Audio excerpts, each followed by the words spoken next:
Բարև ձեզ։ Եթերում կրկին ախալքալաքի ձայնը ռադիոն է։ Եվ այսօր մենք զրույց ենք ունենալու Լուսի Ունանյանի հետ։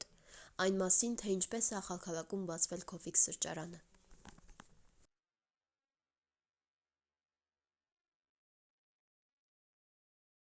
Ինչպես եք մտածել այս բիզնեսը։ Այս գաղափարը շատ հետաքրքիր սկիզբ ունի։ Գաղափարը առաջացել է եղբորս մոտ, երբ որ իր ընկերոջ հետ կանգնած են լինում փողոցում ու մի հատ վրացի մարդ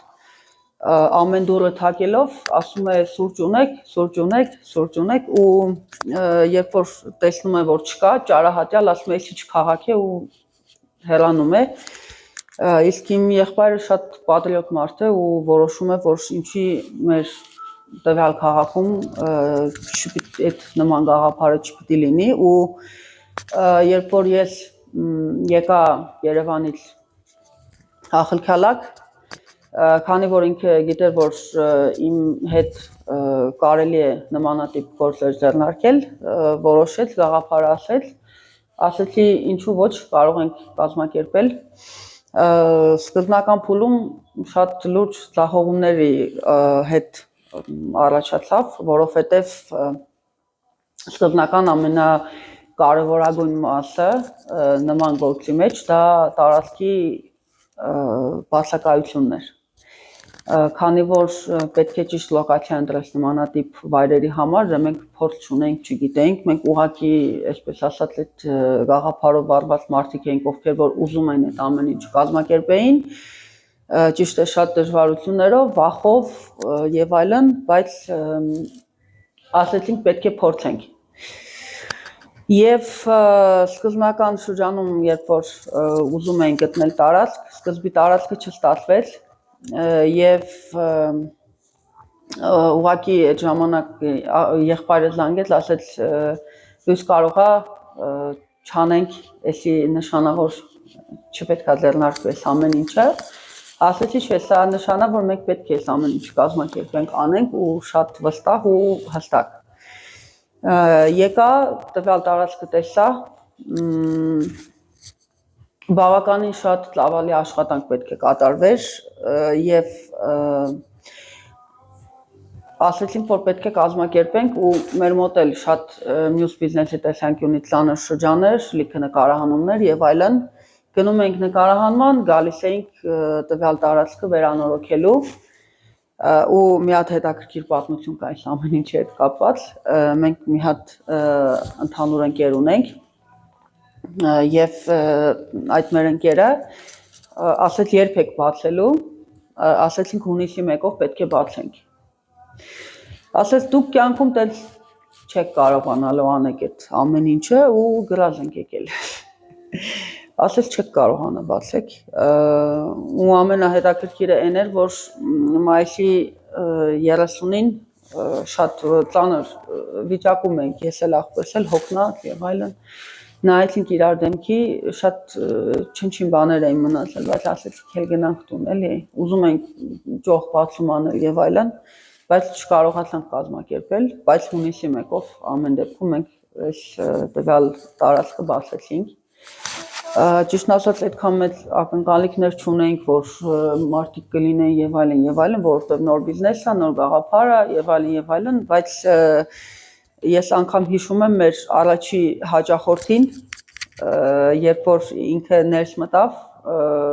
վրացուհի կին էր, բավականին մեծ տարիքի ու որ ամերիկանո ուզեց, double, նայեցի եղբորս, ասեցի դու սարքի, ես չեմ կարողանա անեմ այդ ամեն ինչը, սարքեցինք ու հետաքրքիրը նրա մեջ էր, որ այդ օրը մենք լիքը հաճախորդներ ենք ունեցել ու ամեն մեկը որ գալիս էր, ասում էր ամբողջ քաղաքը ձեր մասին է խոսում ու գալիս փորձարկում էին։ Ինչքան ժամանակ է որ բացվել եք եւ ինչպիսի վերաբերմունք ունեին դեռ այն ժամանակ ախալքալաքի բնակիչները եւ արդյոք հիմա փոխվել է վերաբերմունքը թե ոչ։ Մենք հունիսի 1-ից ինչպես շեշտեցի 2023 թվականից արդեն աշխատում ենք։ Ինչպես շեշտեցի,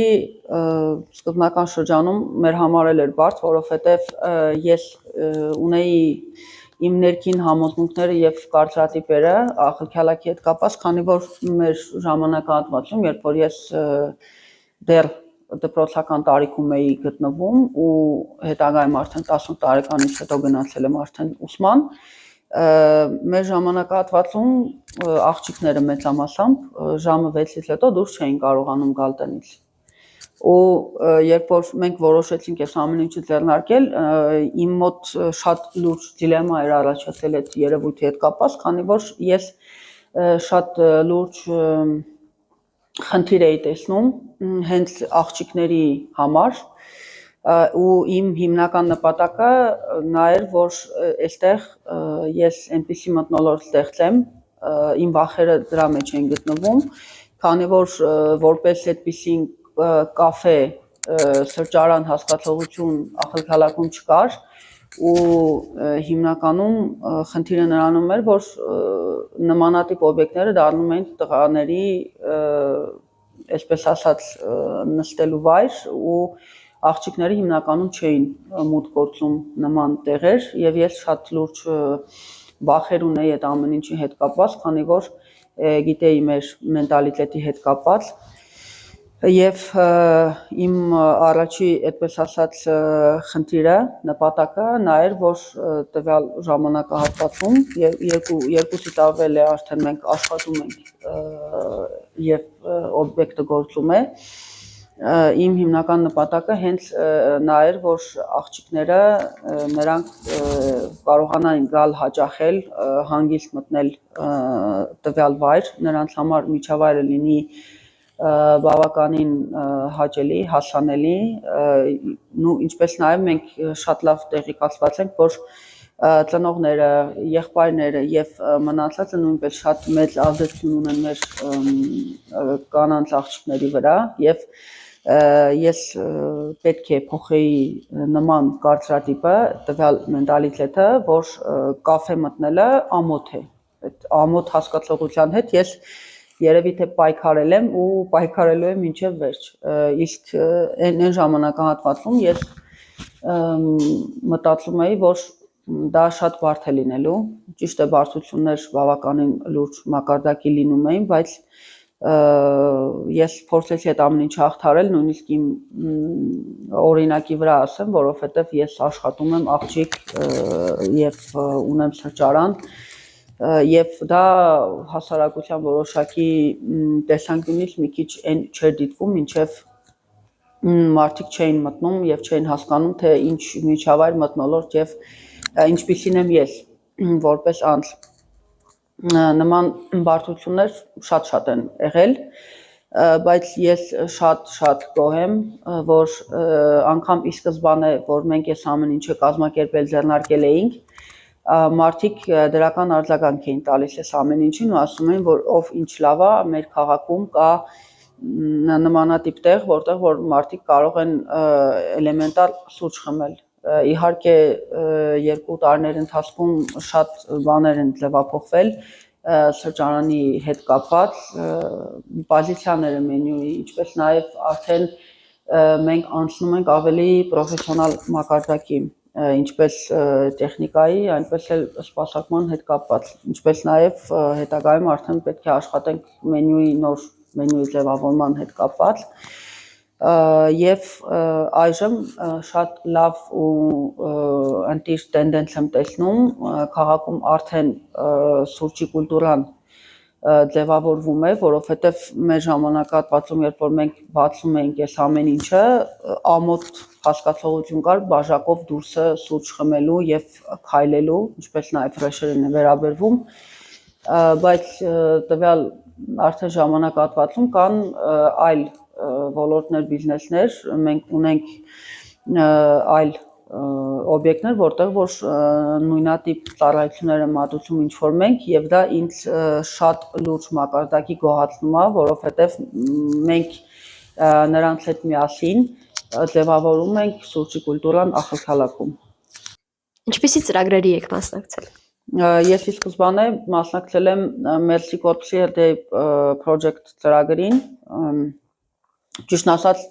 որպես այդպեսին շատ լուրջ հույսեր այդ ամեն ինչի հետ կապված չունեի, բայց իմ եղբոր ապագա կինը, իսկ հիմա արդեն կինը որոշեց, ես շատ էի ուզում մասնակցել, ինձ շատ հետաքրքիր էր այդ ոլորտը, ես տեսնում էի ինչպես են իմ շրջապատի մարդիկ այդ պրոյեկտների մասնակցում ու մեկը կրվում էր, մեկը կրում էր եւ ինձ հետաքրքիր էր ընդհանրապես մասնակցել։ Մայիսին տեղի ունեցավ առաջի փուլը, ճիշտ ասած այդպես որպես այդպիսի մեծ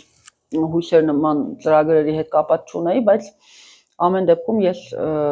բնավորությամբ այնպիսի մարդ եմ, որը որ նախ եւ առաջ փորձում է, հետո նոր է դժգոհում ու բողոքում ինչ որ երևույթներից ու փորձեցի 3 օրյա տրեյնինգներ անցկացվեց եւ այնպես ստացվեց, որ հաղթահարեցի առաջ փուլը, երկրորդ փուլը արդեն տեղի ունեցավ Բաքուրյանում մի շաբաթ տրեյնինգների արդյունքում ես մասնակցեցի այնտեղ եւ այնպես ստացվեց, որ կարողացա այդ ամեն ինչը հաղթահարել, բայց մի հատ հետաքրքիր գաղափար ասեմ այդ երևույթի հետ կապված, ես մի բարձ ճշմարտություն եմ հասկանում, որ այդ տվյալ ճանապարհին, եթե իմ կողքին չլինեին այն մարդիկ, ովքեր որ ինձ աջակցել, օգնել են այդ բարդ ճանապարհին, ես հաստատ չէի կարողանա այդ ամեն ինչը հաղթահարել։ Դա վերաբերվում է հենց ուզում եմ անուններով շեշտել Լյոլա Ռասյանին, Նանա Բրոյանին, Թերեզա Չիվչյանին եւ իմ հարսիկին, ինչպես նաեւ իմ ընտանիքի աջակցությամբ է ամեն ինչ տեղ ունեցել։ Տվյալ մարդիկ եւ ինչպես նաեւ հենց պրոյեկտի մասնակիցները եւ կազմակերպիչները շատ հետաքրքիր անձնակազմեր ու ամեն փուլում ես ունեցել եմ այն հոգեբանական աջակցությունը, որը ինձ օգնել է հաղթահարել բոլոր բարդությունները եւ արդեն ես ունեցել եմ այն արդյունքը, ինչ որ ունեմ։ Ներկա պայն ինչպիսի առաջխաղացում ունեք եւ հետագա պլանները ձեր։ Առաջխաղացման հետ կապված ասեմ, մենք շատ հետաքրքիր, այսպես ասած, մարքեթինգային խոդ արեցինք ի սկզբանե, այսպես սկսեցինք նկարահանել տարբեր վիդեոռոլիկներ, որոնք որ շատ մեծ դիտումներ սկսեցին հավաքել ու մարդիկ որ արդեն մտնում էին Cofix, ավտոմատ սկսում էին խոսել այդ նույն վիդեոյի շրջանակների մեջ եւ շատ լուրջ առաջխաղացում դա տվեց, դա առաջի մեր, այսպես ասած, ֆիշկան էր, որը որ մեզ օգնեց տվյալ ոլորտում, այսպես ասած, առաջ խաղալ եւ ամենահետաքրքիրը նրանում է, որ ոչ միայն Ախալքյալակի Սամսղի Ջավախեթի մասշտաբներով էինք մենք հայտնի, այլ նաեւ հայտնի էինք Մոսկվա, Սոչի, Կրասնոդար տվյալ տեղերում, ինչպես նաեւ Նինոս Մինդայի Մահակին դեպքեր են եղել, մի հատ դեպք պատմեմ, գնացել էինք եղբորս համար որոշակի առևտուր անելու, կարծեմ Գարելովկա գյուղում էինք, կանգնած սպասում ենք առևտուր անելուն, արդեն նայեցին ինձ, նայեցին եղբորս, ասում եմ, բայց երկուսի դեմքն էլ շատ ծանոթ է։ Ու հետո որ մի քիչ խորացան, հասկացան, որ ովքեր ենք ու շատ ուրախացան տվյալ փաստի հետ կապված, ինչպես նաև իմ մոտ էլ մի քիչ ուրախություն ծագեց, որովհետև դա բավականին բարդ անցած ճանապարհ էր, երկար փուլ էր, կոնտենտի նկարահանում եւ մոնտաժ, սակայն երբ որ այդ ամեն ինչի շրջանակներում արդյունքը տեսնում ես, արդեն ավելի հետաքրքիր է լինում։ Իսկ հիմա այժմ մենք փորձում ենք տարբեր ֆորմատի վիդեոներ նկարել, որպեսզի տեսնեն նաև մեր պրոդուկցիան, քանի որ մենք շեշտադրումը ուրիշ գաղափարների վրա ենք դրել, իսկ հիմա ես արդեն փորձում եմ ավելի վիզուալ կոնտենտի տեսանկյունից փոփոխություններ անել, որպեսզի ժողովուրդը հասկանան, թե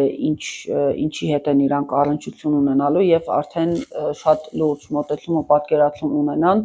սուրճի կուլտուրայի վերաբերյալ եւ լինեն տեղեկացված։ Հարախոսություն, որ պետք է բիզնեսի տարբեր փուլերին տիրապետես, նոր արդեն կարողանաս ընդլայնել եւ հիմա ես արդեն իմ եղբոր հետ այդ ճանապարհին եմ, որ մենք արդեն մոտավորապես 80%-ով հասկանում ենք, թե մենք ինչ ենք արել եւ ինչ ունենք անելու եւ նպատակային տեսանկյունից շատ լուրջ նպատակներ ունենք ընդլայնվելու դեպի երևի Նինոսմինդա,